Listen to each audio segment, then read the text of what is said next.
Okay, సర్వోన్నతుడు, సర్వయుగాలలో ఉన్నటువంటి దేవుడు, మొట్టమొదట ఆయనకు స్తోత్రాలు చెప్తున్నాను. అలాగే ఆయన కుమారుడిని యేసుక్రీస్తుకు వందనాలు తెలియజేసుకుంటున్నాను. కూడి వచ్చిన సంఘానికి అంతా కూడా క్రీస్తు నామంలో వందనాలు తెలియజేసుకుంటున్నాను. అందరికి వందనాలు. దేవుని ఈ దినాన ఈ రోజున మనం తెలుసుకుంటున్నటువంటి అంశం ఏంటంటే జీవవృక్ష ఫలాలు. ఈ రోజు మనం తెలుసుకోబోతున్నటువంటి పాఠం ఏంటంటే జీవ వృక్ష ఫలాలు. ఎక్కడుంది ఈ మాట అంటే మొట్టమొదట ప్రశ్న గ్రంథం 2:7 ఈ మాట గురించి మనం చదువుకున్నాం. బైబిల్లో ఉన్న మాట మనం జ్ఞాపకం చేసుకున్నాం. చెవిగలవాడు ఆత్మ సంగములతో చెప్పు మాటలు వినుగాక.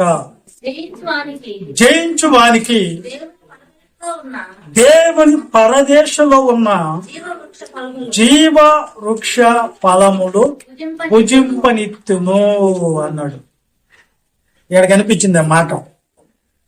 సామెతల గ్రంథం 3:18 ఒకసారి త్వరగా. సామెతల గ్రంథం 3:18 దానినంటే జ్ఞానాన్ని అవలంబించిన వానికి అది జీవ వృక్షము. చాలు చాలు చాలు. అలాగే 11 సామెతల గ్రంథం 30 సామెతల గ్రంథం నీతిమంతులు ఫలము జీవ వృక్షము. ఇలాగా బైబిల్లో జీవ వృక్షాన్ని గురించి మనకు నేర్పిస్తూ ఉంది. మొహాలెడతేపట్టి జీవ వృక్షము అనగానే జీవాన్నిచ్చే ఒక చెట్టు, దానికి కొన్ని ఫలాలు ఉంటాయంట. ఆ ఫలాలు తింటే నిరంతరం మనిషి చావు లేకపోతే బ్రతికే అవకాశం ఉంది. ఒక చెట్టులో పెట్టాడు దేవుడు.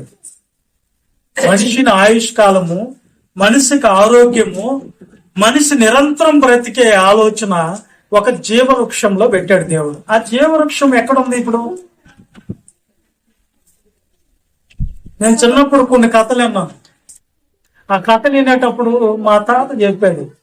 ఏమని చెప్పేది మా తాత అంటే, అక్కడెక్కడో మనిషి సంచలనం లేని ప్రాంతాలలో ఎత్తైన పర్వతాల మీద సంజీవని అని ఒక చెట్టు ఉంటుంది. అది మనం చూసింది లేదు, అది ఎవరు తెచ్చింది లేదు. ఆ సంజీవని అనే చెట్టు తెస్తే అంట ఎప్పుడు బ్రతుకుతారంట.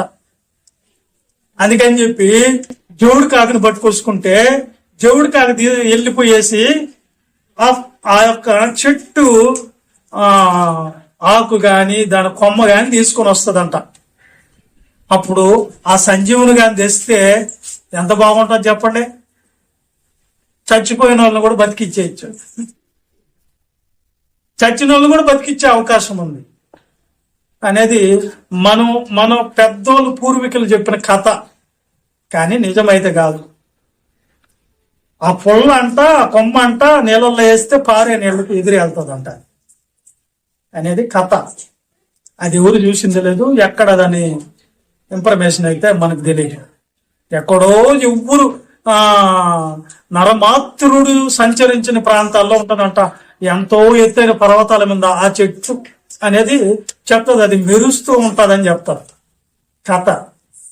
కానీ ప్రేలరా ఉందా లేదో, చూసారో లేదో మనకి తెలియదు. కానీ మొత్తానికి దేవుడు అయితే మనకేం చెప్తున్నాడంటే జీవవృక్షం అనేది ఒకటి ఉంది. ఈ జీవవృక్షం అనేది దాని ఫలాలు మీకు భుజింపనిస్తాను జయించిన వానికి. ఈ జీవవృక్షం అనేది మరి ఎక్కడ దేవుడు పుట్టించాడు, ఎక్కడ మొలిపించాడు దాన్ని అంటే ఆది కాండము 2:8-9 ఒకసారి చదవదాం. ఆది కాండము తూర్పున ఏదోనులో ఒక తోట వేసి దానిలో ఉంచును. చూపునకు రమ్యమైనది ఆహారములకు మంచిదైనట్లు ప్రతి ప్రతి వృక్షమును ఆ తోట మధ్యను జీవవృక్షమును మంచి చెడులు తెలివినిచ్చే వృక్షమును నేల నుండి దేవుడు మలిపించాడు అంటవట్లేదు. ఎక్కడ ఏదేలో ఒక తోట, ఆ తోటలో ఏమేం చెట్లు ఉన్నాయి అక్కడ? కన్నులకి రమ్యమైనవి, ఆహారములకు మంచివైనట్లు ప్రతి వృక్షమును దేవుడు కలగజేశాడు. తర్వాత జీవవృక్షమును మంచి చెడులు తెలివినిచ్చో వృక్షమును దేవుడు మలిపించాడు. ఇప్పుడు 3 రకాల జాతులు కనిపిస్తున్నాయి. ఏమేంటయ్యే? మంచి చెడులు తెలివినిచ్చే వృక్షము, జీవవృక్షము, ఆహారమునకు మంచిదైన వృక్షము, రమ్యమైన వృక్షము. అట్లా ఫలాలు.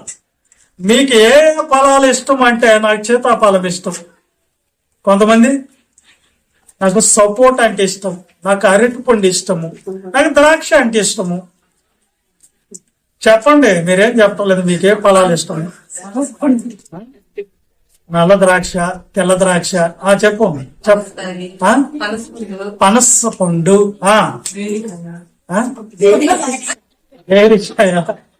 కానీ కానీ చెప్పు, ఇంకా చెప్పండి. ఏ ఫలాలంటే మనకి ఇష్టము? మలబారి, డ్రాగన్ ఫ్రూట్స్, ఊటాపులు. నవ్వుతున్నావు, చెప్పు. నవ్వతం కాదు, నిజమే కదా. కానీ చూపుతుంది నవ్వు వస్తుందండి మీకు. మంచిదే కదా చెప్పేది. చెప్పండి, ఇంకా చెప్పండి. పాస్. పైనాపిల్,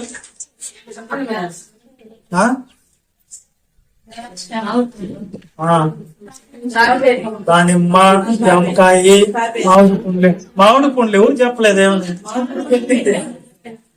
మామిడి పండ్లు. సరే, మీ అందరికి పండ్లు టేస్టులు తెలుసు కదా, దాని రుచి తెలుసు కదా, అందరికి తెలుసు. కానీ జీవవృక్ష ఫలం అనేది ఎలాంటి టేస్ట్ తో ఉంటుంది మనకి ఎప్పుడన్నా తెలుసా? దాన్ని తింటే కదా తెలుస్తా. ఆదామునే తినేలా దేవుడు. మళ్ళీ ఎప్పుడు తినిపిస్తాడంట ఆయన? జయించినప్పుడు నీకు ఇస్తారా అంటున్నాడు ఆయన. ఎవరికన్నా కావాలంటే మీరు జయించరని అంటున్నాడు. దేవుడు మంచి చెడులు తెలివినిచ్చే వృక్షాన్ని ఎందుకు వేశాడు? మంచి చెడుల తెలివినిచ్చే వృక్షాన్ని ఎందుకు వేశాడు? జీవవృక్షాన్ని ఎందుకు వేశాడు? ఇంక పోతే ఆహారానికి మంచిదైనటువంటి వృక్షాలు మాత్రం ఆహారానికే పెట్టాడు. అది మనకి తెలుసు. అయ్యా మనం చెప్పుకున్నాం ఇప్పుడు. యాపిలీలు, అర్థమైందా? మంగిస్తానంట పండు. అది తీసినప్పుడు తొక్క మొత్తం తీస్తే దాని లోపల తెల్ల గుజ్జు ఉంటుంది. ఆ గుజ్జు నోట్లు వేసుకుంటే అమ్మా రుసుగా ఉంటుంది నాలుగుకి. అదే చెన్నైలో దొరికేది మాకు, వేరే దేశం నుంచి వస్తుంది ఎక్స్పోర్ట్. ఇలాంటి పండ్లు ఎన్నో చూసాం. కానీ ఈ జీవవృక్షం అనేది ఎలా ఉంటది? ఈ జీవవృక్ష ఫలం అనేది తింటే ఎలా ఉంటది? ఇది మనకు కావాలి. దాన్ని తింటే ఏమొస్తుంది? లాభాలు ఏంటి? యాపిల్ తింటే లాభం ఏంటి? యాపిల్ తింటే ఏంటి లాభం? Vitamin C. సరే, ఓకే, నేను చెప్తున్నా. దానిమ్మ తింటే ఏం పడుతుంది? లాభం. బ్లడ్ వస్తుంది. Very good. సపోటా తింటే, జాంకాయ తింటే వరకు మంచిది వస్తుంది. డ్రాగన్ తింటే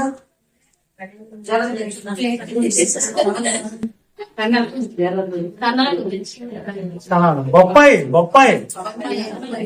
బొప్పాయికాయ కళ్ళకు మంచిది. కణాలు, ఖర్జూరము, ఓకే కదా. ఇవన్నీ ఈ లాభాలు వస్తే జీవవృక్ష ఫలం తింటే అంట నిరంతరం జీవించే అవకాశం అంట, అమరత్వం కలిగి జీవించే అవకాశం అంట. అర్థమైంది? ఈ ఫలాన్ని మనము తింటే అసలు దాన్ని పుట్టించుకున్న దానికి కారణం ఎక్కువ రోజులు బతికేదానికి.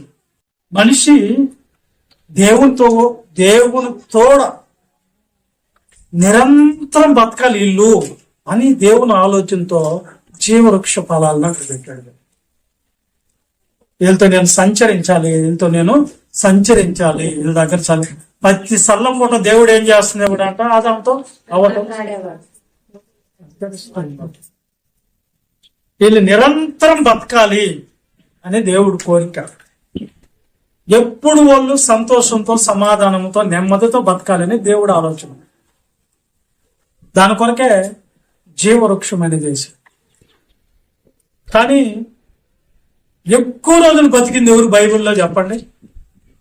ఎవరెవరు బతికారు ఒకసారి చూద్దాం. ఆదికాండం 5వ అధ్యాయము ఎన్ని రోజులు బతికారు చూద్దాం.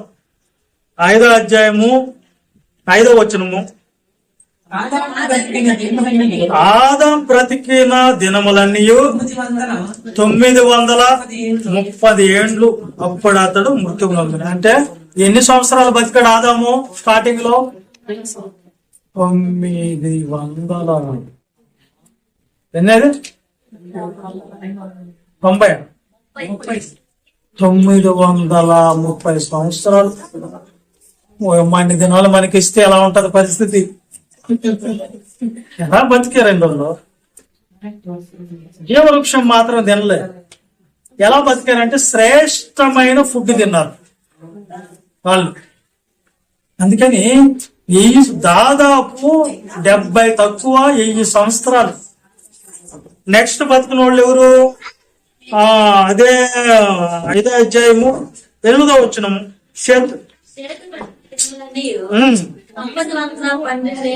12 ఏళ్ళు. అప్పుడు అతను బతుకు చేతు బతికింది. నెక్స్ట్ వచ్చేసి నెక్స్ట్ ఎవరు? ఆయన వెనోష్ 11వ వచనం. 5 ఏళ్ళు బతికాడు. తర్వాత వచ్చి 14వ వచనం. కేయినాను దినములన్నీ 10 ఏళ్ళు. నెక్స్ట్ 27వ వచనం. దినములన్నీ 69 ఏండ్లు. ఈయన హైలైట్ దేంట్లో? మెతుషెలా అనే వ్యక్తి వీళ్ళందరికంటే ఎక్కువ రోజులు బతికాడు. ఎన్ని సంవత్సరాలు ఈయన బతికింది? 969. 70 లేక బానేలా దేవుడు మళ్ళా. అర్థమైందా మీకు? ఇన్ని రోజులు మనిషి భూమి మీద బతికాడంటే ఆశ్చర్యం కదా ఆ రోజుల్లో. మరి మన బతికి దినాలో మోషే బతికింది ఎన్ని రోజులు?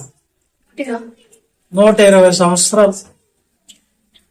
120 సంవత్సరాల్లో ఆయన పంపు ఊడిపోలేదంట. ఆయన కాలంలో సత్తువ తగ్గలేదు. 120 సంవత్సరాలు. ఇప్పుడు మన ఆయుష్ దినాలు ఎన్ని? 70-80 అధిక బలం ఉంటే. మీకు నిరంతరం బతకాలంటే మీకు ఒక ఆఫర్. ఏంది ఆఫర్ అంటే ఏం చెప్పండి? జీవవృక్ష ఫలాలు తిన్న వాళ్ళు నిరంతరం జీవిస్తారు. ఏ ఆఫర్? ఇంతకు దాన్ని వేసిన కారణం ఏంది అంటే నిరంతరం బతకాలి మనిషి, చనిపోకూడదు అనే ఉద్దేశంతో దేవుడు. దీనికి ముందు మనం ఆలోచిస్తే మంచి చెడులు తెలివినిచ్చే వృక్షాన్ని ఎంకేసి యేసిన దేవుడు ఏం చెప్పాడు ఆదాంతో ఒకసారి చూద్దాం. ఆదికాండం 2వ అధ్యాయం 17వ వచనం.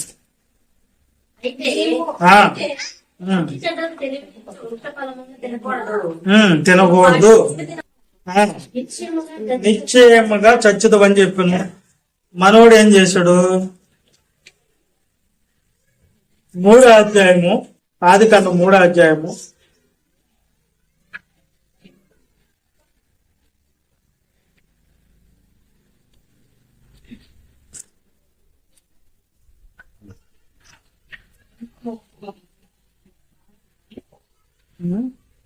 3వ అధ్యాయంలో ఒకసారి 6వ వచనమా 22 చదువు. ఇదిగో మంచి చెడ్డలను ఎరుగునట్లు ఆ, ఆదాములో ఉమ్, ఒకటి వంటి వాడాయి. ఉమ్, కాబట్టి ఉమ్, అతడు ఒకవేళ ఉమ్, మన చేయి చాచి ఉమ్, జీవవృక్షములను కూడా తిని ఉమ్, నిరంతరం జీవితమేమో అని ఉమ్. దేవుడు అతడు ఏ నేల నుంచి తీయబడినా దాని చేతులు ఏదైనా తోటలో ఉంటే అడుగు పంపేసాను. ఇక్కడ మనకు ఆలోచన ఏంటంటే, నువ్వు నేను తినద్దన్న మంచి చెడుల్ని ఇచ్చే పండు నువ్వు తిన్నావు గనక అంటున్నాడు.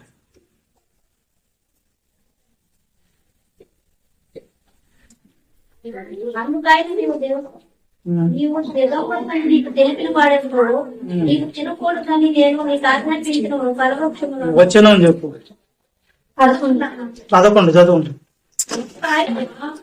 నీవు దిగంబర పని నీకు తెలిపిన వాడెవడు నీవు తినకూడదని నేను నీకు వృక్ష ఫలములుగా అని అడిగను. అందుకు ఆదాము నాతో చూడండి, మంచి చెడులు తెలివినిచ్చే వృక్ష ఫలాన్ని తిన్నాడు. ఇక్కడ జరిగింది తప్పేంది? తింటే తప్పేంది? మంచి చెడులు తెలివినిచ్చే వృక్షాన్ని తింటే, ఆ ఫలం తింటే తప్పేంటి? మనిషి అంటే అది దేవుడిచ్చినటువంటి ఆజ్ఞను ఎందుకు ఆ చెట్టుని వేశాడంటే, అసలు అక్కడ ఏదోను అనే వనంలో ఎందుకు వేశాడు? ఈ చెట్టుని, మంచి చెడును తెలివినిచ్చే వృక్షాన్ని ఎందుకు వేశాడు అసలు దేవుడు? చెప్పండి. దేవుడు ఆదామును పిలిచాడు. ఆదాము, నువ్వెందుకు తిన్నావు? నేను తినొద్దన్న పండుని నేనెక్కడ తిన్నానయా? నువ్వు నాకు ఇచ్చే సాటైన సహాయం ఈ మనిషి ఇస్తే కదా నేను తిన్నదే. అసలు నేను ఎవడు ఇవ్వమన్నాను నాకు ఆమెని అన్నాడు. ఎవరి మీద నెట్టాడు ఆయన? ఇప్పుడు అవేం చేయాలి? స్త్రీ తరపు మీదనా లేదంటే దేవుడి మీద కూడానా? అసలు నిన్ను ఎవడు ఏమన్నాడా ఆ తోటలో? అసలు నిన్నేవుడేమన్నాడు? చెట్టు మనమైతే అదే అడగతాం, నిన్నేవుడేమన్నాడు అంటే. చేసింది ఎందుకు అంటే, నేను పరీక్షించేదాని కొరకు. ఏంది పరీక్షించేది? నా మాటకి లోబడతావా లోబడవా? అది కావాలి దేవుడికి. నా మాటకి లోబడి బతుకుతావా, విధేయత చూపిస్తావా, లేకపోతే నా మాట వినకుండా మీరిపోతావా అనే పరీక్ష పెట్టేదాని కొరకు మంచి చెడు తెలివించారు. ఇప్పుడు 22 చదవండి, 3:22. ఇదిగో మంచి చెడుల్ని వెరిగినట్లు ఆదాములో ఒకన వంటి వాడాయను. ఒకన వంటి వాడ మనలో ఒకన వంటి వాడాయనాడు అంటే ఏంది అర్థం? ఎవరు మాట్లాడుకుంటున్నారాడా? తండ్రి, కుమార, పరిశుద్ధాత్మ. ఏమని మాట్లాడుకుంటున్నారాడా? మంచి చెడుల్ని పెరిగినట్లు మనలో అన్నాడు. అంటే దేవునితో సమానం అయిపోయినట్ట ఇక్కడ మనిషి, అంతే కదా? అంటే దేవుడు సూర్య చంద్ర నక్షత్రాలను కలిగించాడు, దేవుడు భూమి ఆకాశాలను కలిగించాడు, దేవుడు రమ్మంటే అవి వచ్చినాయి, అంత పవర్ వచ్చేసినట్టు ఆయనకా? కాదు. మంచేదో చెడేదో అనే లక్షణం అనేది వెరిగినట్లు మనలో ఒక్క అంశం ఈ మానవుడు ఎరిగాడు. దాన్ని తినటం వల్ల మంచేదో చెడేదో అంటే మనలాంటి వాడు అయ్యాడు అన్నప్పుడు దాని అర్థం ఏంటంటే అతనికి స్వేచ్ఛనివ్వటం. ఎవరికి? ఆదాముకి స్వతంత్రం ఇవ్వటం. మనలో ఒక వంటి వాడయ్యాడు అంటే తనకు తాను ఏదైనా నిర్ణయించుకోగలిగిన స్తోమత ఇవ్వటం. ఎవరికి? ఆదాముకి. మనలో ఒక వంటి వాడు అయ్యాడంటే తను తాను డిసిషన్ తీసుకోగలడు. దేవుణ్ణి వీళ్ళందరూ నడపకుండా ఈయన ఆలోచించుకోగలడు. ఇది మనలో ఒకడు వంటి వాడే అంటే మంచేదో చెడ్డేదో ఈయన కళ్ళ ముందు దేవుడు పెట్టి అర్థమవుతుంది వెనకోలకి మంచేదో చెడ్డేదో ఎరిగిన అంటే తనను తాను స్వతంత్రుడిగా మార్చబడటం, తను తాను స్వేచ్ఛగా ఉండేదాని కొరకు అధికారం లేకపోతే అలాంటిది మనలో ఒకడు లాంటి వాడు అయ్యాడు అన్నాడు దేవుడా. ఇప్పుడు ఏమంటున్నాడు కింద చదవండి అట్లనే.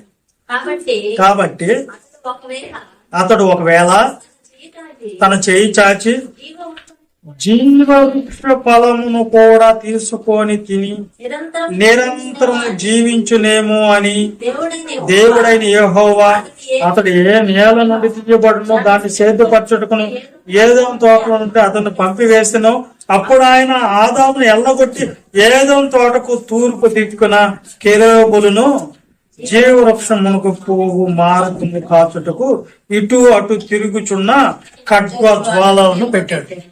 ఎందుకు పెట్టాలి? ఇదేంది ఇది?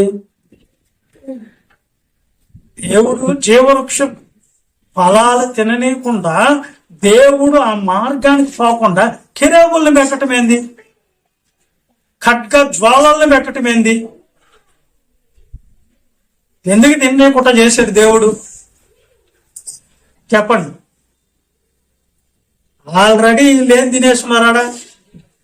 మంచి చెడులు తెలివినిచ్చే వృక్షం తిని దేవుడు ఆజ్ఞను అతిక్రమించి ఏమైపోయారు? పాపులైంది. ఆజ్ఞ అతిక్రమమే పాపం. పాపం చేశారు. దేవుడు మాట వినకపోతే పాపం చేశారు. ఇప్పుడు ఆ పాపం చేసినందుకు మళ్ళా జీవవృక్షంలోనికి వెళ్ళిపోయి దాన్ని తింటే ఏమవుతారంట మనిషి? నిరంతరం అంటే ఎప్పుడు మరణం లేకుండా జీవించేదానికి. ఇప్పుడు దేవుడు ఆలోచన ఏంటంటే మంచి చెడులు తెలుగునిచ్చే వృక్షాన్ని పెట్టాడు, జీవవృక్షాన్ని పెట్టాడు. మీరు ఈ ఫలాలు ఎన్ని తినండి, జీవవృక్షాన్ని కూడా తినండి, ఒక్క చెట్టు ఫలం మాత్రం తినద్దు. ఏ చెట్టు తినొద్దు అన్నారు, ఆ చెట్టు పండ్లే ఏం చేశారు? తిన్నారు. ముందు జీవవృక్షాన్ని తినుంటే, ఆ ఫలాన్ని తినుంటే ఎట్లా ఉండేది జీవితం? అంతేనా? సుఖ సంతోషాలతో, అష్ట ఐశ్వర్యాలతో ఎలా ఉండాలి? ఆశీర్వాదం అంటే దీవిస్తారు కదా దేవుని. సుఖ సంతోషాలతో, ఆయు ఆరోగ్యాలతో, అష్ట ఐశ్వర్యాలతో నీవు సుఖంగా ఉండుదుగాగా అన్నట్టు ఉన్నాము. అమరత్వం కలిగి. ఏమంటే వీళ్ళు ఏం చేశారంటే దేవుడు ఆజ్ఞ అతిక్రమించిన దాని వలన నిరంతరము వీళ్ళు పాపలు అవటం వలన దేవుడు ఏం చేశాడంటే మరలా వెళ్ళిపోయి జీవవృక్షాన్ని తినేస్తే వీళ్ళకి ఏముండదంటే పాప క్షమాపణ అనేది ఉండదు. ఇంకా పాపములోనే నిరంతరం పాపపు భ్రష్ట బతుకులోనే ఉంటారు వాళ్ళు. మరణం లేకుండానే పాపముతోనూ, అతిక్రమాలతోనూ, అక్రమాలతోనూ, మోసాలతోనూ, దొంగతనాలతోనూ, నరహత్యలతోనూ ఇది విస్తరిస్తుంది మనిషిలో. చావు అనేది ఉండదు, ప్లస్ ఏమి ఎక్కువైపోద్ది మనిషిలో? ప్రపంచంలో ఏమైపోద్ది? అక్రమం విస్తరించిపోద్ది. దేవుడు చూడాలనుకున్నది దేవుని స్వరూపము, దేవుని యొక్క లక్షణాల పోలికలతో చూడాలనుకున్నాడు మనల్ని. కానీ వీళ్ళు పాపలు అవటం వలన, అవిధేయులు అవటం వలన, వీళ్ళు చేసిన మోసం వలన, వీళ్ళు చేసినటువంటి తప్పు వలన అందరూ తప్పు పుల్లను బతకాలని చూస్తారు నిరంతరం. అందుకని ఎక్కడ మళ్ళీ వెళ్ళి జీవవృక్షాన్ని తింటే ఈ రోత బతికే అయిపోద్ది మానవుడికని దేవుడు ఆడ కెరూబులను అడ్డం పెట్టేస్తాడు.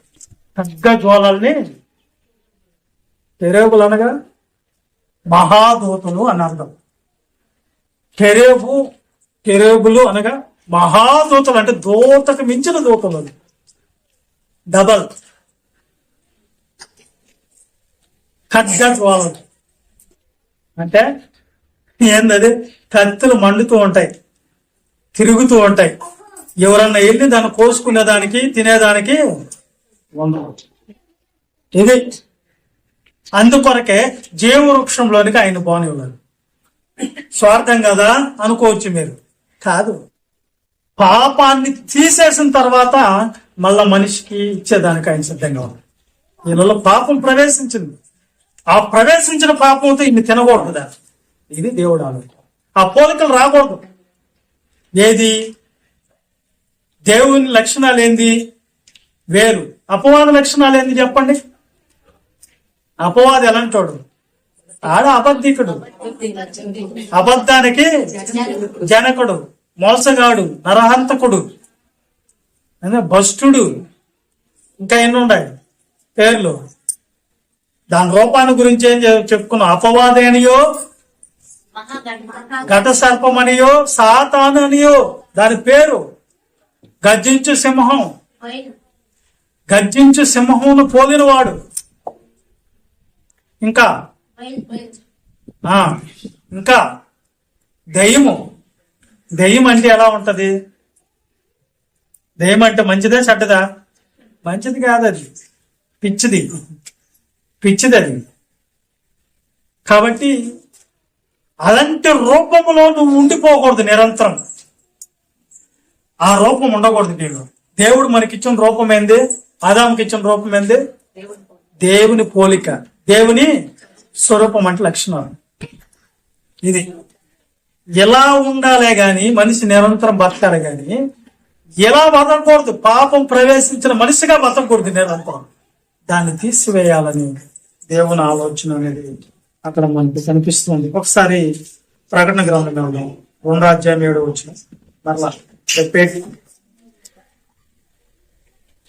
మరలా చెవులు గలవగిన వాడు ఆత్మ సంగముతో చెప్పే మాటలు వినుగా జయించిన వానికి దేవుని పరదేశంలో ఉన్న జీవవృక్ష ఫలాల్ని భుజింపునిస్తున్నాను. ఏ దాన్ని జయించిన వానికి? ఇప్పుడు దేన్ని జయించాలి? అక్కడ పడిపోయాడు. ఎవరు? ఆదాం అవ్వలు అపవాది చేతిలో పడి. దేన్ని జయించాలంటే, ఎలా జయించాలంటే, ఎవరు జయిస్తారు అంటే ఒకసారి మొదటి యోహాను పత్రిక 5వ అధ్యాయము 4-5 వస్తున్నాను.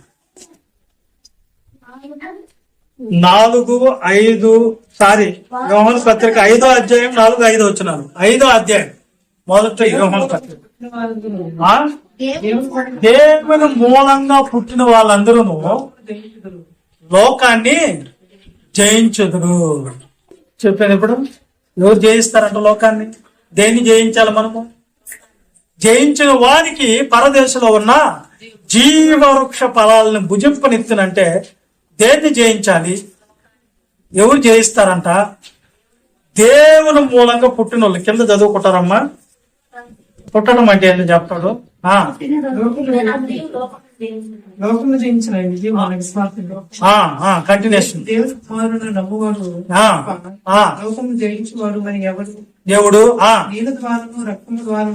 నీళ్ల ద్వారాను రక్తము ద్వారాను వచ్చిన వాడు ఆయన. అంటే అర్థమైందంటే మీరు దేవుని పుట్టడం అంటే బాప్తిస్మం తీసుకున్న వాళ్ళు దేవుని పుట్టినవాళ్ళు. వింటున్నారా? ఎవరైతే బాప్తిస్మం తీసుకున్న నీళ్ల ద్వారా వాళ్ళని యేసుక్రీస్తు రక్తం కడగతారు. రక్తం కడిగితే అప్పుడు మీరు ఎవరంట తెలుసా? దేవుని మూలంగా. ఎలా పుడతాం? దేవుని మూలం. బాప్తిస్మం తీసుకోవాలంటే ఆడుంది విశ్వాసం ద్వారా. చదవండి అక్కడ. లోకము జయించిన విజయము మన విశ్వాసమే. విశ్వాసం దేన్ని బట్టి వస్తుందమ్మా? విశ్వాసం అంటే ఏంటి?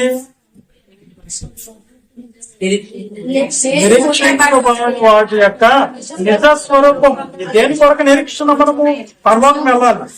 పరలోకంలో ఏమేమి ఉన్నాయో ఒకసారి మాట్లాడుకుందాం. కానీ పరలోకం వెళ్ళాలి. మనం పరలోకములో దేవుని దగ్గర చేరాలి. అర్థమైందా? వీళ్ళిద్దరు ఏందో చేస్తున్నారు. మళ్ళీ ఎక్కడ విన్నాను వాక్యాన్ని అన్నాను. అర్థమవుతుందా? కాబట్టి నేనేం చెప్తున్నానంటే లోకాన్ని జయించాలంటే విశ్వాసం కలగాలి. విశ్వాసానికి కర్తయు దాన్ని కొనసాగించేవాడు యేసు. విశ్వాసానికి కర్త ఆయనే.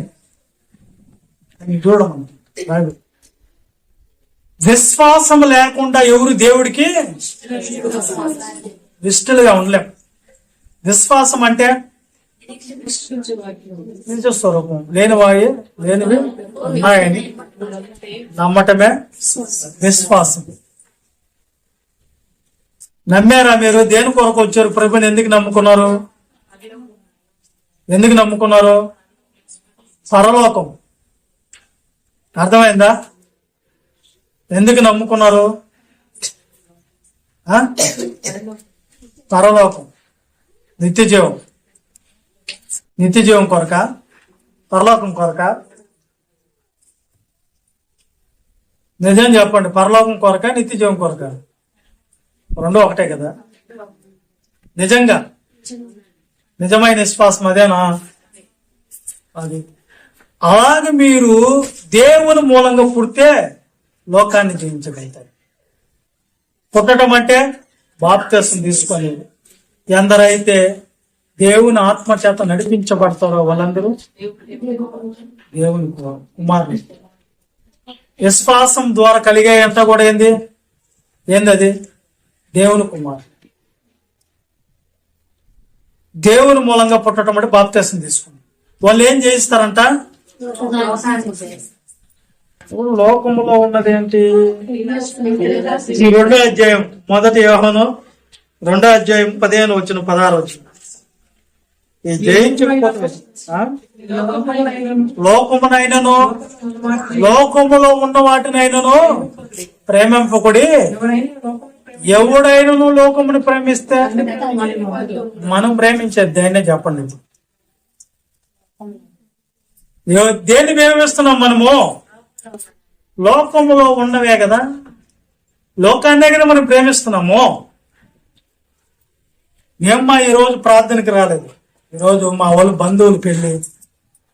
ఎవరిని ప్రేమించినావు? లోక. ఈరోజు మా వాళ్ళు ఫంక్షన్. ఈరోజు నేను ఇంకా ఎన్నో చెప్తా ఉంటాను లోకంలో ఉన్నవాడిని. లోకంలో ఉన్నదంతా కింద చదవండి.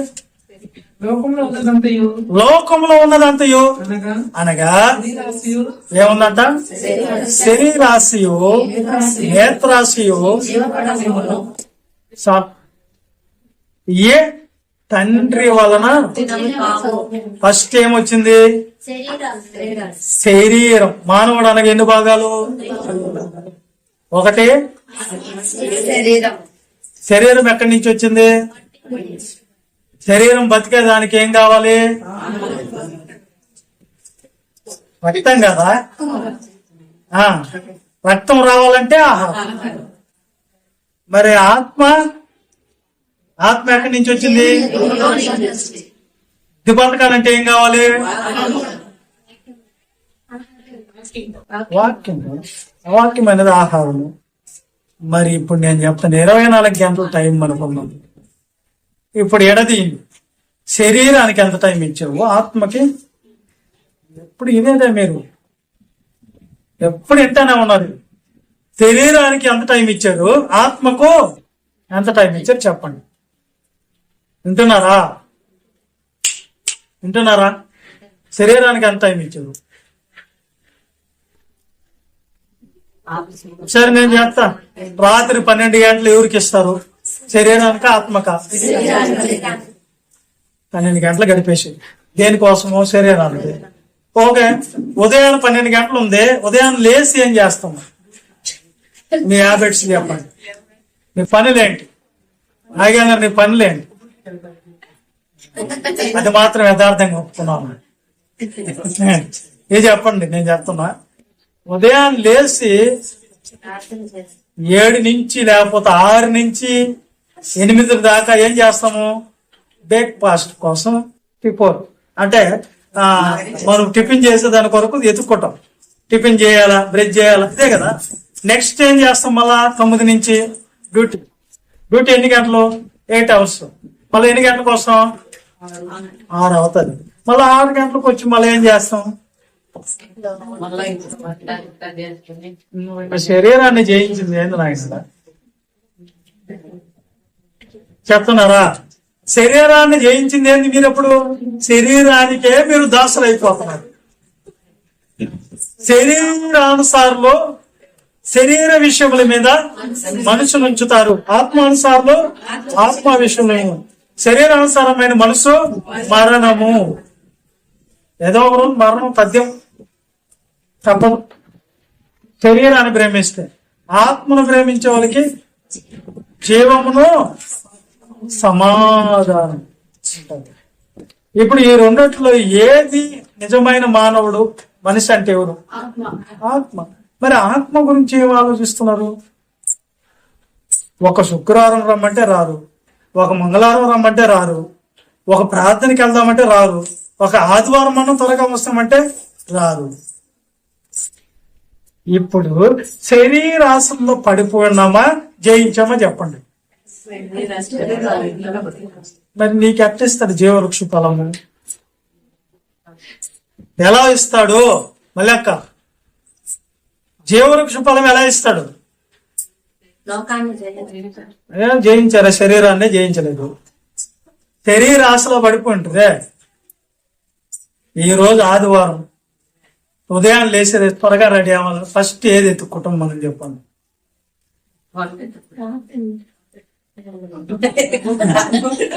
ఏంటంట మరి అదే కదా. ఈ రోజు సండే వచ్చింది, రొయ్యల, చేపల, మాంసమా, ఎంట్రకాయల, గుడ్ల,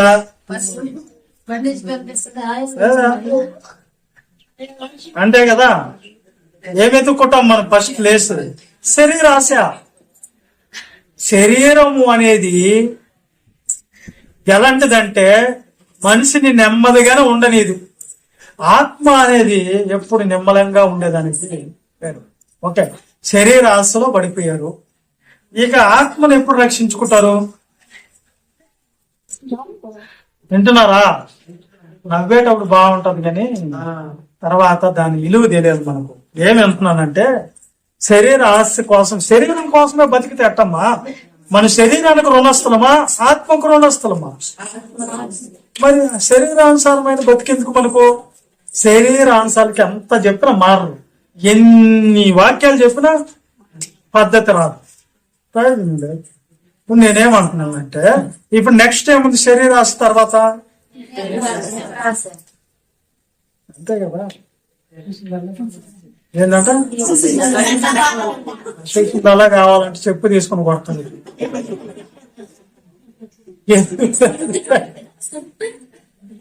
చెప్పేదాన్ని క్లారిటీగా చెప్పు.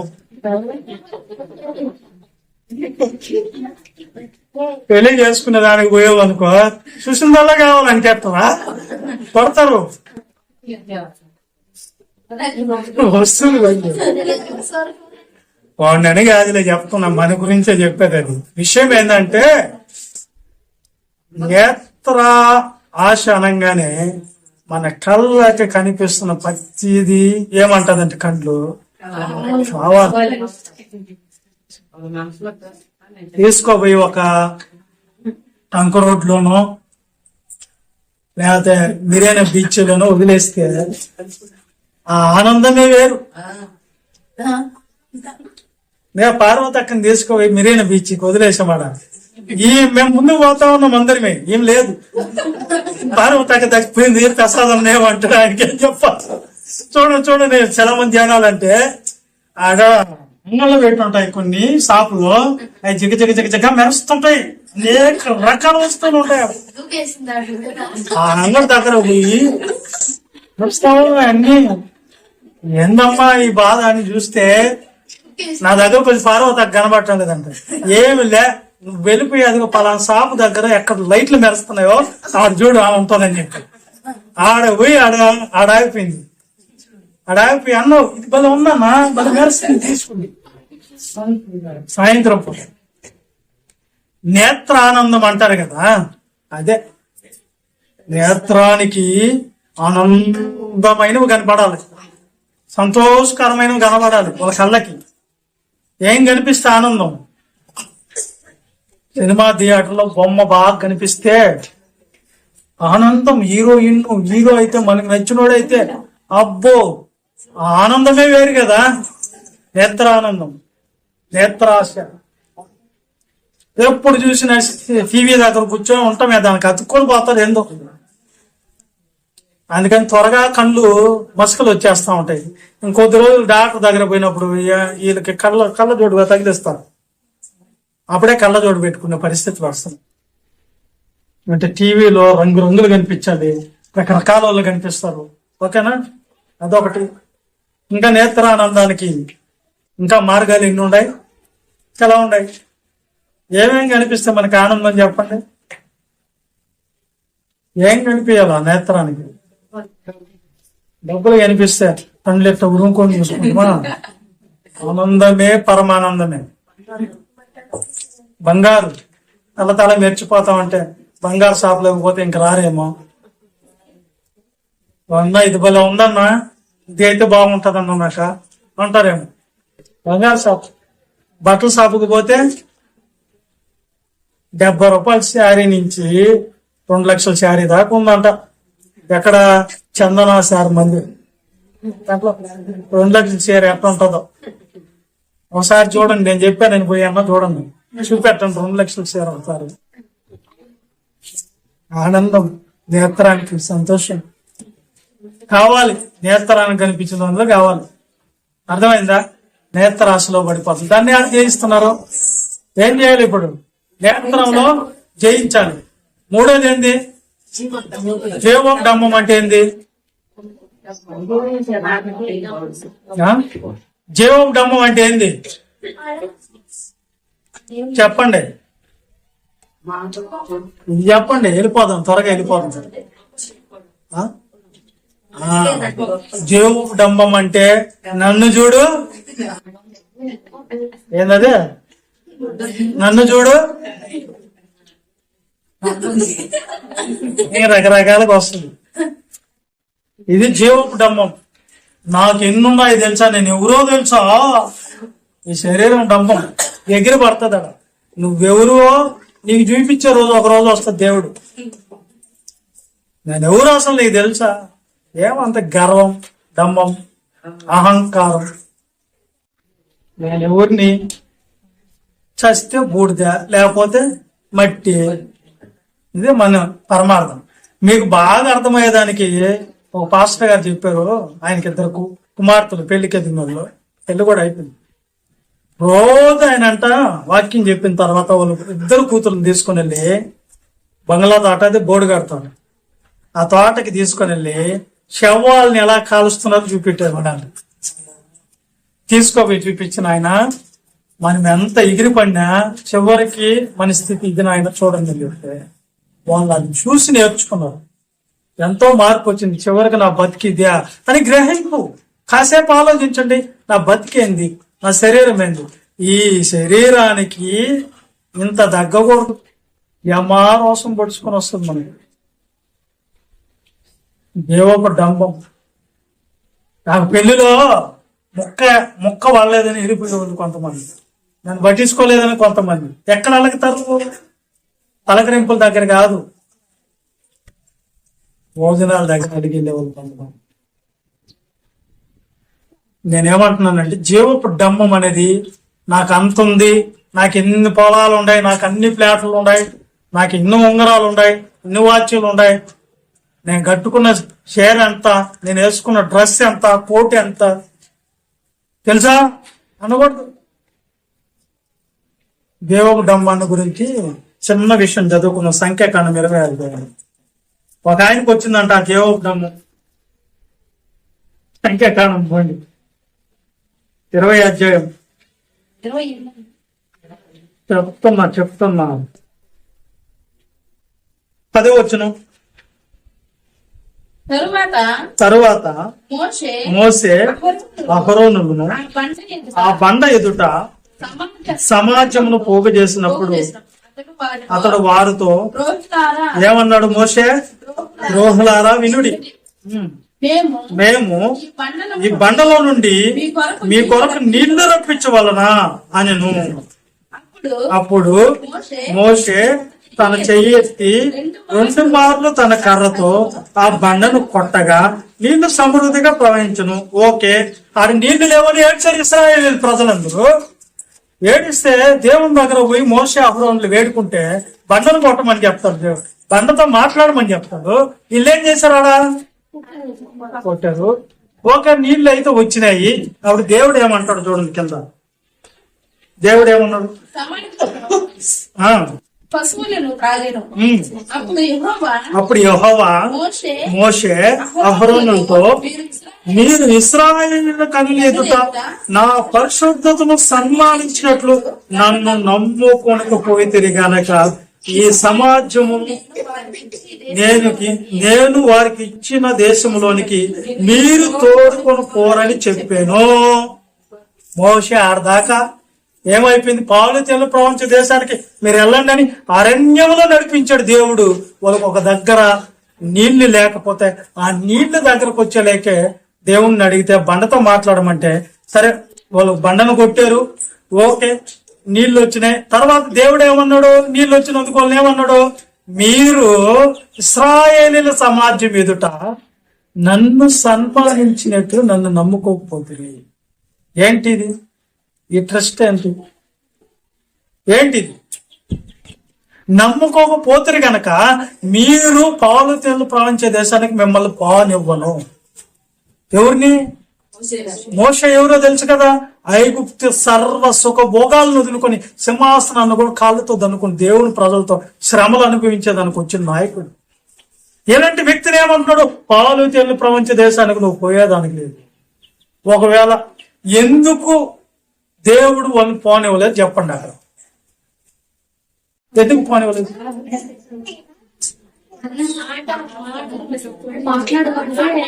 ఓకే, మాట్లాడమంటే కర్రతో 2 మార్లు కొట్టారు, ఒకసారి కాకుండా. నెక్స్ట్ ఇంకోటి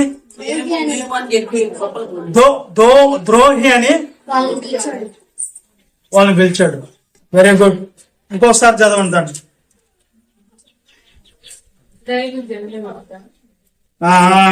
ఒకసారి చదవండి.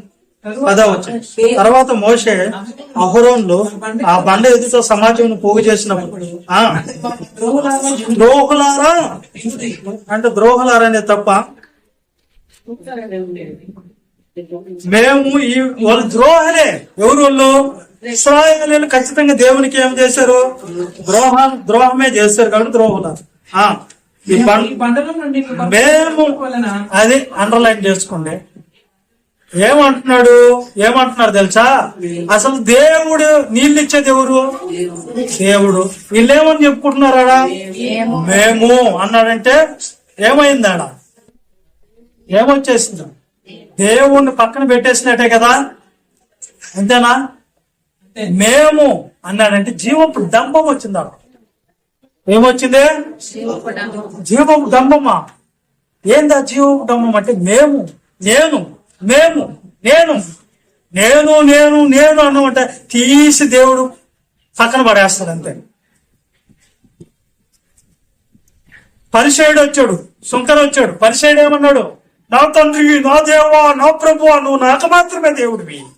నేను వారానికి 2 సార్లు ఉపవాసం, పుదీనాలో, కొత్తిమీరలో, సోపులు అన్నిట్లో 10 భాగాలు నీకు ఇస్తున్నాను, నేను కరెక్ట్ అన్నాడు. ఏమనుకున్నాడు? నేను అనుకున్నాడు ఆయన. ఎవరు? పరిసయుడు. నేను నేను నేను పరిశుద్ధుణ్ణి, నేను కరెక్ట్ అని ఎప్పుడైతే గర్వం వచ్చిందో, దేవుడు డమ్మం వచ్చిందో, ఆ క్షణాన్ని ఆయన పక్కన పెట్టేదానికి కారణం ఏంటి? పక్కన ఆయన ఏమన్నాడు? సుంకర వచ్చాడు. ఆకాశం వైపు కనులెత్తి చూసుట కూడా నేను పాపులలో ప్రధానమైన పాపం నన్ను క్షమిస్తావంటే అతని కంటే కూడా నువ్వే నీతిమంతుడు అన్నాడు. ఎందుకు తెలుసా? దేవుడికి ప్రతి క్షణం మనసులో కావాలంటుంది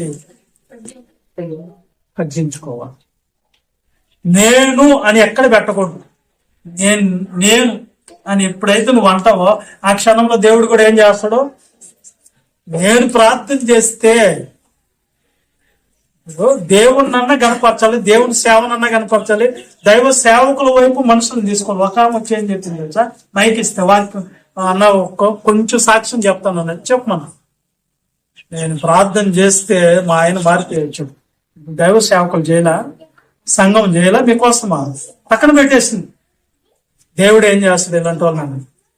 కూరలో అన్ని విటమిన్లు వేస్తాం కదా, వేసినప్పుడు పొద్దా కనిపించేది ఏది మనకు కూరలో పైకి వచ్చి నన్ను చూడు అనేది ఏది ఏం చేస్తారు తినేటప్పుడు పడేస్తారు. అంతే మన బతుకు.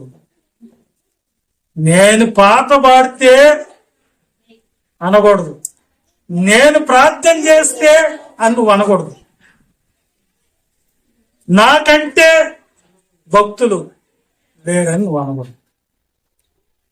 నువ్వు ఎన్నున్నా, ఏదున్నా, ఏ ప్రార్థన ఉన్నా, దేవుడు నీకు ఏ తలంతో ఉన్నా, నువ్వు చేయాల్సిన పని ఏంటంటే దేవుడికి ఉపయోగపడాలంతే. నేను పరిశుద్ధురాలు నేను అని నువ్వు అనకూడదు. పక్కన వాళ్ళని ద్వేషించకూడదు. ఆ శంకర విషయంలో పరిశోధన చేసిన తప్పదే. నువ్వు పాపివి అని ఎప్పుడు అంటావో ఆ క్షణంలో దేవుడు నేను పక్కన పెట్టే పద్ధతి. ఒక ఆయన అన్నాడు నా దగ్గర, చర్చిలో పోయే వాళ్ళందరూ పాపులే అన్నాడు.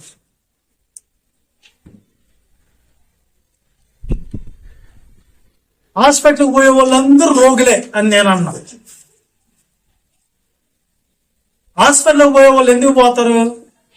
రోగాలు తీసేసుకునే దానికి. మరి చర్చికి ఎందుకు వస్తారు? పాపాలు తీసేసుకునే దానికన్నా. ఎట్లా ఎవరు చెప్పలేదా సార్? నాకు బాగా చెప్పేసావు నువ్వా, సింపుల్ గా. మళ్ళీ ఆయన ఐడి కార్డు చూపించాడు నాకు. ఒక ఆయన ఆటోలో ఎక్కాడు. నేను కొన్ని ఇన్ఫర్మేషన్ తెలుసుకునే దానికి ఆయన సిఐడినో ఏదో అంటే ఆయనకి ఇచ్చిన పోస్టు నాకు అది చూపించి నాకు ఛార్జ్ చేయలే ఆయన. సర్లే పోండి అని చెప్పాడు. కంపెనీల దగ్గరది వాటిని ఎంక్వైరీ చేసేదానికి సివిల్ డ్రెస్ లో వచ్చాడు. అదే సింపుల్ గా చెప్పాను నేను, అంతే. అర్థమైంది మీకు? నేత్రాశ అని చెప్పాను కదా, చూసిందల్లా తప్పని మనం అనుకునేదానికి లేదు. మీకు ఒక్క చిన్న విషయం చెప్తా.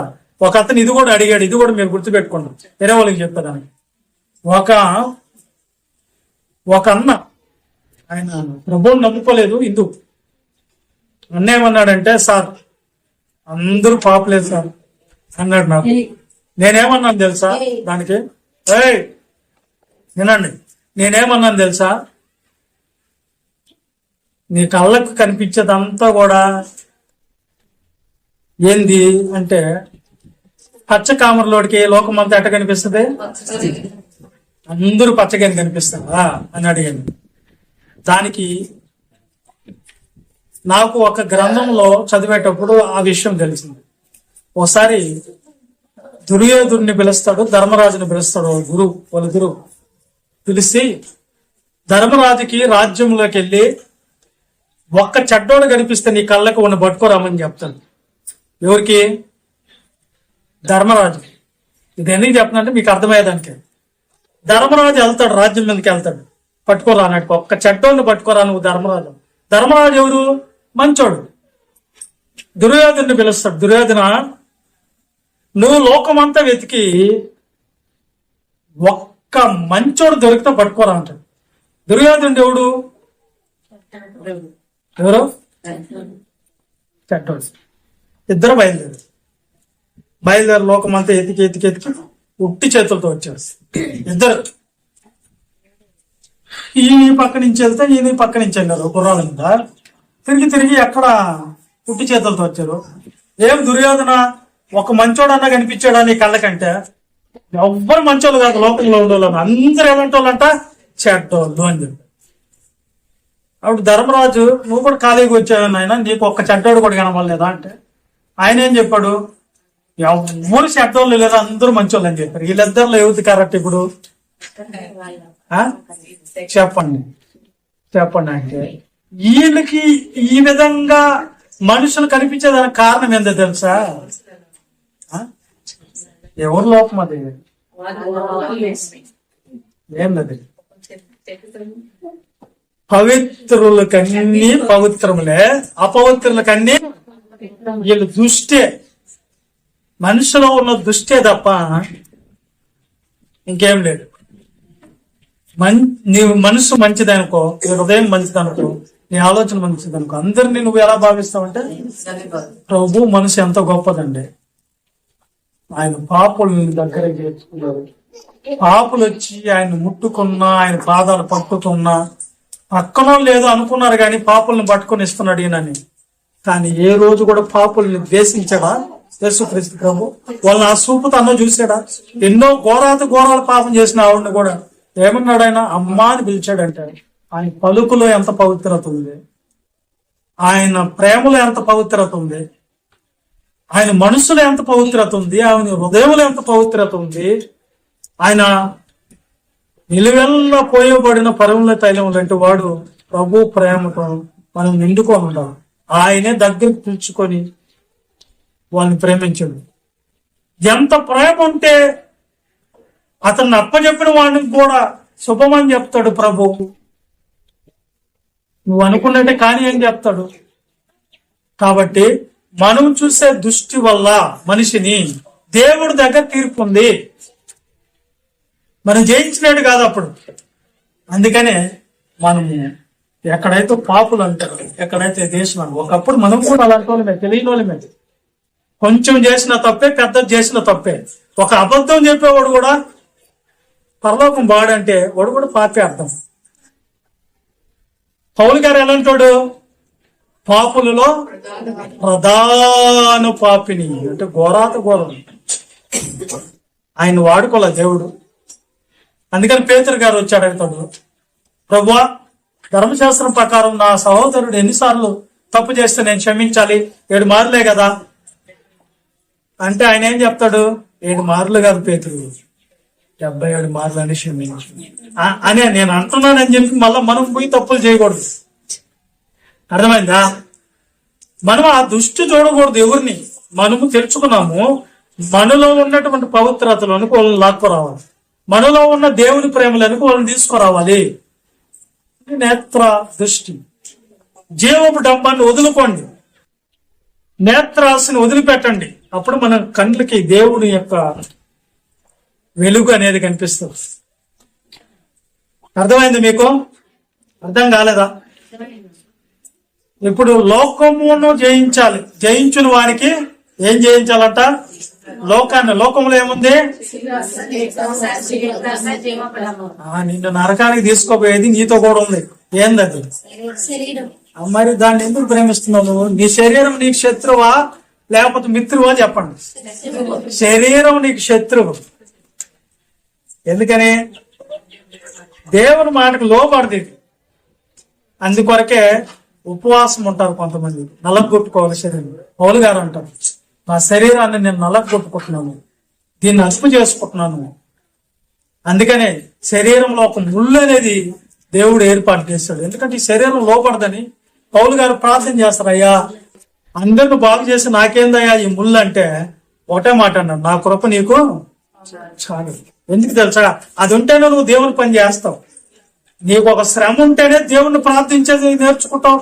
నీకు ఒక బాధ వస్తేనే దేవుణ్ణి గుర్తు చేసుకుని పొందడానికి వస్తావు.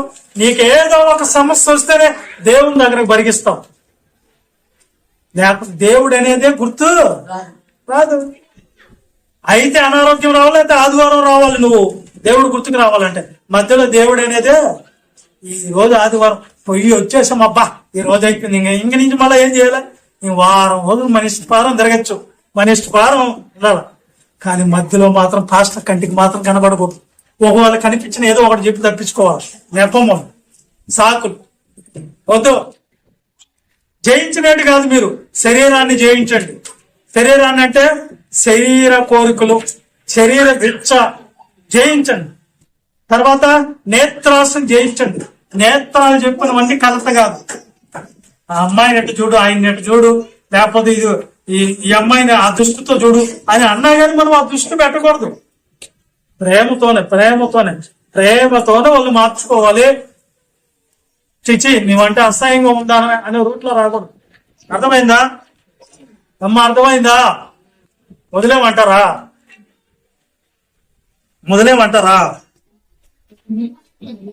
ఇప్పుడు జీవవృక్షాన్ని ఎందుకు వేశాడు దేవుడు చెప్పండి, వదిలేస్తా. జీవవృక్షాన్ని ఎందుకు వేశాడు?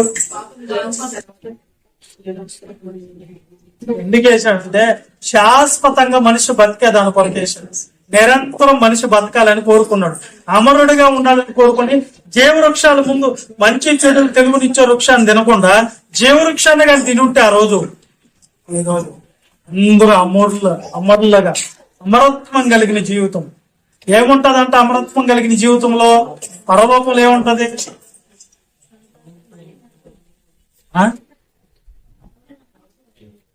ఏముంటది? పరలోకాన్ని గురించి వర్ణిస్తే ఎలా ఉంటది? ఆ రాజ్యంలో మనకి ఎన్నో దేవుడు సిద్ధపరచున్నాడు బహుమానాలు. ఆ బహుమానాలు పొందుకునే దానికి పరిగెత్తాలి మనం. దేన్ని పొందుకునే దానికి పరిగెస్తున్నాం? అపవాది చేతిలో ఉండేదానికి పరిగెత్తున్నాం మనం. ఒక చిన్న విషయం చెప్తాయనండి. ఒక కప్ప బావిలో ఉందంట. ఆ బావిలో ఉన్న కప్పని ఎప్పుడెప్పుడు లోకం చూద్దాం బయటకు లాగితే బాగుండు అనిపించింది అంత. పైకి లాగారు ఎవరు బకెట్ వేసి, ఆ బకెట్ నుంచి కింద పడ్డది. అమ్మయ్యా, ఇంత లోకం ఉందా, ఓయమ్మో ఎటు చూసిన ఎడారే అని చెప్పి ఆ కప్ప పాక్కుంట పోతుంటే ఎండ మావులు, నీళ్లు లేవు ఎక్కడ, ఎడారిలో ఎక్కడ చూసిన ఎండ కాలిపోతా ఉంది భూమి, ఎక్కడ నీడ నిలుచుకునే దానికి లేదు.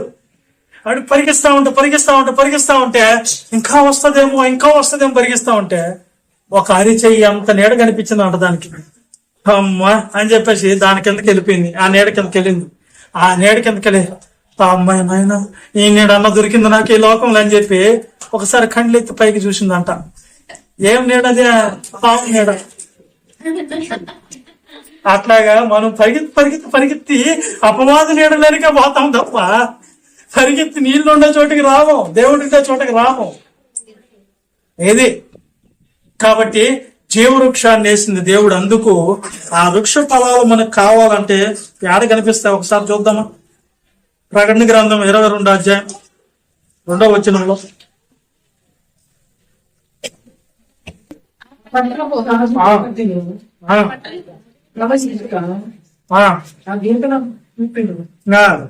ఆ నది యొక్క ఆవలను అవతల అది నెలకు ఫలించు, నెలకు ఫలించు 12 కాపులు కాయని. ఏందది? జీవవృక్షము. నెలకి ఎన్ని కాపులు కాస్తుంది అది? అమ్మో, ఎన్ని కాపులు ఎలా ఉంటాయి? ఆ ఫలాలు తినాలని ఆశ లేదు మీకు? ఎక్కడుంది అది? పరదేశిలో 2వ అధ్యాయం 7వ వచనంలో దేవుని పరదేశంలో ఉన్న జీవవృక్ష ఫలాలు. దేవుని పరదేశం వేరు, పరదేశం వేరు.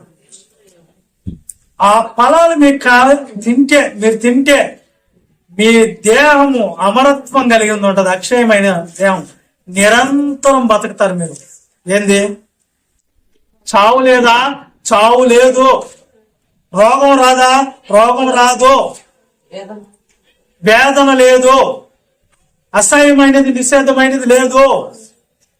దుఃఖం లేదు. కష్టాలు లేవు. బాధలు లేవు. ఎప్పుడు ఆనందమే నూతన యెరూషలేము పట్టణము పెళ్లికై అలంకరింపబడుచున్నది.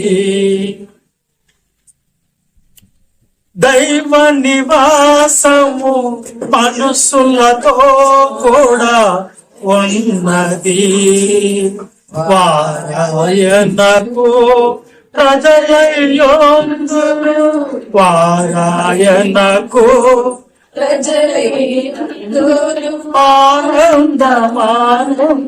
ఆనందమే నూతన యెరూషలేము పట్టణము పెళ్లికై అలంకరింపబడుచున్నది.